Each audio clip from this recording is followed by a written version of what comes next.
Hello everyone, good day. It's me again, I'm Sassy, and for today's video, yun nga, pag-uusapan natin yung tungkol sa mga panaginip. So, ginanayan talaga akong gumawa ng mga videos kasi ang dami ko nakikitang nagko-comments regarding sa mga videos ko before tungkol sa interpretasyon ng panaginip natin kapag nasa school tayo.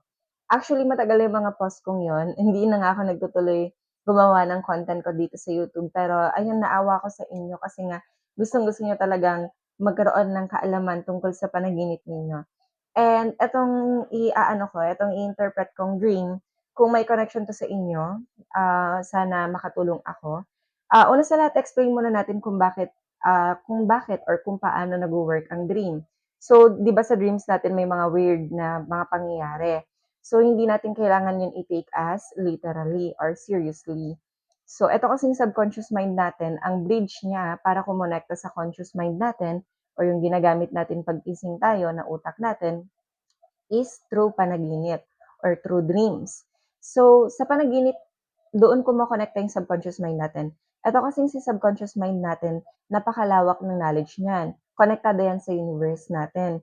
May mga nagsasabi pa nga or may mga philosophy pa nga yung mga ancient times, yung mga ancient people. Ewan ko kung sino sila, pero more on sa India tong mga to and sa ancient Egypt na tayo daw is one with the universe. As within, so without. As above, so below. Lahat, paulit-ulit yan na lumalabas sa kung saan-saang text or philosophy text. Sa Emerald Tablet ko nabasa yun pala, yung passage na yun. And yun nga, so ibig sabihin lang nun, etong si subconscious mind natin, kung tayo ang universe at ang universe ay tayo, kung lahat ng nasa labas natin ay iniisip natin, yung lahat ng iniisip natin nag-manifest sa labas natin, ibig sabihin may connection tayo sa universe, okay? We are one with the universe. Mahirap mang intindihin sa inyo kung bago nyo palang narinig yon, pero please bear with me, okay? In-explain ko lang kasi baka yung iba ma-weirdohan na, bakit paano niya nalalaman na ganito yung ibig sabihin ng dream na ito, bakit ganyan, ganyan. Madami kasing nagsasabi na ganon. And so, ang gusto ko lang na gawin ninyo ngayon is try to be open-minded kasi yung mga sasabihin ko puwedeng makakapagpabago ng philosophy ninyo, makakapagpabago ng perception or pananaw niyo sa buhay. And huwag kayo masyadong ma-weirdohan sa akin, ako lang 'to. Siyempre pare-parehas tayong tao and pare-parehas tayong on a learning process. Kung gusto niyong matuto, yun mag-comment lang kayo down below para gumawa ako at motivate akong gumawa ng madaming YouTube videos ulit. So, yun nga, may isa akong nagustuhan na comment. Siguro lahat ng mga nag-comment regarding sa video ko na yun noon, try natin i-decipher or try natin interpret lahat. Pero syempre hindi naman sa isang video lang kasi kapag sa iisang video lang natin nilagay yung lahat, nakakatamad panoorin. Tsaka ang gusto ko sa video na 'to, direct to the point tayo. So, wala ng paligoy-ligoy pa, let's start. Ang pinaka nagustuhan ko at pinaka napili ko ngayon na interpret is nandun daw siya sa school. Para makalabas daw siya sa school, may hinahanap siyang susi. Eh ngayon, hindi daw siya makalabas sa school. So, eto yung panaginip ni Dreamer. Okay? So, eto yung nangyari. Nasa school siya. Gusto niyang lumabas ng school. Hinahanap niya yung susi pero hindi niya mahanap. May dumating na pulis. Kinuha siya at inalis siya sa school.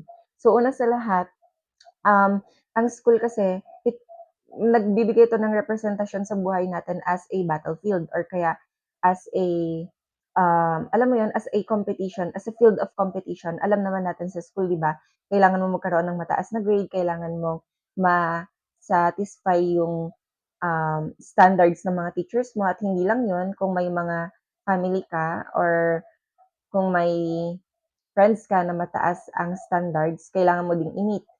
Ang pinag-uusapan natin dito is hindi lang sa grades, pati na rin sa pakikipag-friends sa school. So, dapat kapag nagpapa-interpret kayo ng dreams, kailangan alam niyo yung the more na detailed yung dreams ninyo, the more na mas madami kayong nabibigay, tulad ng kung anong suot yung bag, kung nakadamit ba kayo ng red, mga gano'n. The more na mas ma-interpret yung dreams ninyo ng maayos. So, balikan natin yung yung dream ni Dreamer and interpret natin. Una sa lahat, yung school kasi, that is parang subconsciously, nafe-feel natin na yung school is a field of competition. So yun nga, hindi daw siya makalabas kasi hinahanap niya yung susi. Ibig sabihin, naghahanap siya ng way para lumabas.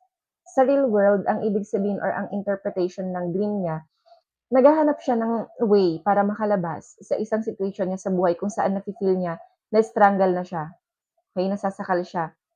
It's either sa work, nape-pressure siguro siya masyado, madaming pinapagawa or kaya kino-compare siya sa ibang tao, ganyan. Or kung sa ibang situation naman maging open-minded kayo, may mga ibang situations din kasi 'di ba, basta ang punto dun yung dreamer na yun, kung ikaw nakapanaginip ka na ng ganito, yung dreamer, ikaw na dreamer, gusto mong lumabas sa isang situation kung saan feeling mo toxic na yung environment. Okey, hindi na masaya para sa'yo yun and feeling mo natatalo ka na. Kasi nga naghahanap ka ng susi, naghahanap ka ng way out pero hindi mo siya mahanap. And yung part na dumating yung pulis at kinuha siya, nilabas siya ng school, may lifesaver sa'yo. So una, interpret natin kung ano ang ibig sabihin ng pulis. 'Di ba ang pulis minsan lifesaver 'yan kapag nagkakaroon ng holdapan, 'pag nagkakaroon ng nakawan at merong pulis, magkakaroon ka ng sense of feeling na, "Oh my God, may magliligtas sa akin." 'Di ba kunwari may papatay sa atin and hinahabol ka ng papatay pero nakakita tayo ng pulis. Magkakaroon tayo ng, sense of parang feeling na, "Ay yes, sa wakas may magliligtas sa'kin." So, sa panaginip natin walang pinagkaiba yun, symbolism ang kukunin natin dito. By the word na pulis, dun sa panaginip niya, yun nga nagkaroon ng tao or nagkaroon ng situation, puwedeng tao, na so comforting in a way na kinuha siya palabas sa problema niyang yun, okey? Etong dream meaning niya na 'to or etong dream interpretation niya na 'to, puwedeng nangyari na nung past and naaalala niya lang kasi nga sobrang saya niya sa nangyari and puwede ring mangyari 'to sa future, okey? Kapag lagi mong iniisip na may problema ka and very toxic yung environment mo at napanaginipan mo 'to, itong ganitong kind of dream, isa lang ibig sabihin nun in the near future, may magliligtas sa'yo, isang sitwasyon, isang tao sa situation na yun para makalaya ka na, okey? Para hindi na maging toxic yung environment mo. Para makaiwas ka na sa gulo, sa world of competition. And alam mo yun, napakasaya kaya ng feeling na gano'n. Yun yung ibig sabihin ng panaginip niya na yun. And yun lang, napakasimple, very simple, very direct. Kung hindi niyo naintindihan, balikan niyo yung video. Gano'n lang yun. Ayun lang, maraming salamat sa pakikinig guys. Ayoko kasi na masyadong madaming hanash sa videos or masyadong madaming talks sa videos kasi kailangan lang naman natin is ma-explain ng maayos sa inyo kung ano yung ibig sabihin para alam natin kung ano yung ginagawa natin.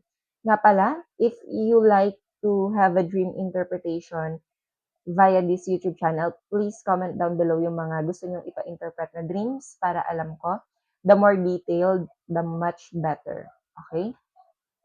Yun lang naman. Maraming salamat sa panonood, guys. Hope you like this video, and if you do, please leave a thumbs up, comment down below, tapos mag-subscribe kayo para mag-grow ang ating channel. Ayun lang, guys. Maraming salamat.